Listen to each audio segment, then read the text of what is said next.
Welcome back to my YouTube channel Moral Talks. Please do share, like, subscribe to my YouTube channel. ఓం నమ శివాయ. నాగుల చవితి రోజు పుట్టలో పాలు పోయటం వల్ల విశేషమైన ఫలితాలు పొందుతాము. మన శరీరంలో 9 రంధ్రాలు ఉంటాయి. వీటినే నవరంధ్రాలు అంటారు. మానవ శరీరాన్ని నిలబెట్టేది వెన్నుముక, నాడులతో నిండిన వెన్నుబాము. యోగశాస్త్రం చెబుతుంది, వెన్నుబాము చివర ఉన్న మూలాధార చక్రంలో కుండలిని శక్తిపాము ఆకారంలో నిద్రిస్తున్నట్లు ఉంటుంది. ఈ శక్తి మానవునిలోని కామ, క్రోధ, లోభ, మోహ, మద, మత్సర్యం వంటి 6 షడ్వర్గ రూప విషాలను గ్రక్కుతూ సత్వగుణాన్ని హరించవేస్తూ ఉంటుంది. అందుకే నాగుల చవితి రోజున మనము పామును, పుట్టను ఆరాధిస్తాం.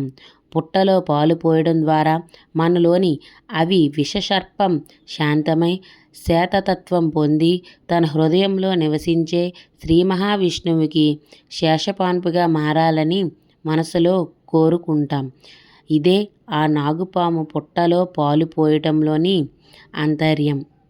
నాగుల చవితి రోజున ఈ 9 నాగుల పేర్లు జపిస్తూ పాలు సమర్పిస్తే ఎంతో పుణ్యం కలుగుతుంది.